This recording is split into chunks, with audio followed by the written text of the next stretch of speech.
मैं ऋषि सर स्वागत करता हूं आप सभी विद्यार्थियों का अपने YouTube channel English Hindi study hub में। आइए पढ़ना प्रारंभ करते हैं क्लास 12 से। चतुर्थ पाठा जातक कथा का दूसरी कथा है ये नित्य जातकम। पढ़ना प्रारंभ करते हैं। अतीते प्रथम कल्पे चतुष्पदः सिंहम राजा नाम कुर्वन्। अतीत के प्रथम कल्प में चौपायों ने सिंह को राजा बनाया।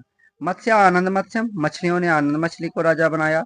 शकुनया सुवर्णहंसम, पक्षियों ने सुवर्णहंस को राजा बनाया। तस्य पुनः स्वर्ण राजहंसस्य दुहिता हंसपोतिका अतिरूपवती आसीत्।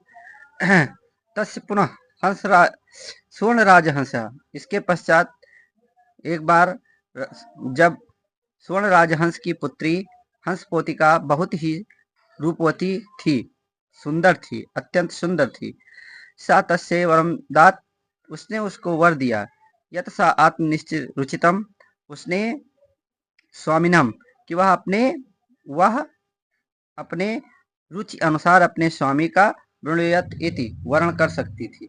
हंस राजा तस्य वरम दत्वा, हंसराज उसे वर दे करके हिमवत शकुनि संघे सन्नपतत, हिमालय प्रदेश में पक्षियों के बीच में उतरा। नाना प्रकार हंस मयूरादय, नाना प्रकार के हंस मयूर आदि शकुनि गणा सभी पक्षीगण समागत्य एकत्रित हुए। एकस्मिन् महत् पाषाण तले सन्निपतन, एक बहुत ही विशाल पत्थर के नीचे एकत्रित हुए।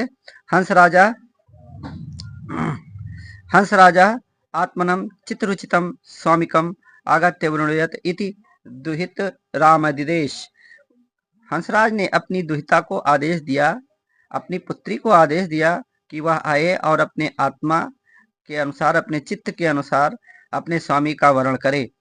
सा शकुनि संघे अवलोकयन्ती मणिवर्ण ग्रीवा चित्त प्रेक्षण मयूरम दृष्टवा, उसने पक्षियों के बीच में बैठे हुए रंग मणिवर्ण ग्रीवा, मणि के समान रंग वाली गर्दन वाले, चित्त प्रेक्षणम और रंग बिरंगे चित्रों वाले मयूरम दृष्टवा, मयूर को देखा।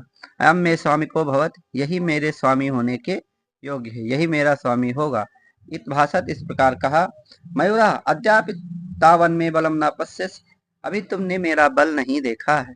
इस प्रकार अति गर्भेण लज्जायांच त्यक्त्वा तावन महता शकुनि संघस्य मध्य प्रच्छो प्रसार्य नाति तुमारब्धवान। इस पर बहुत ही गर्व के साथ लज्जा का त्याग करते हुए तावन महता, उसने वहीं पर शकुनि संघ पक्षियों के बीच में पक्षों प्रसार अपने पंखों को फैला करके नाट्य तुमारब्धवान, नाचना प्रारंभ कर दिया। नित्येन चा प्रति चा छन्नो अभूत, नाचते नाचते वह वस्त्र विहीन हो गया, अर्थात नंगा हो गया।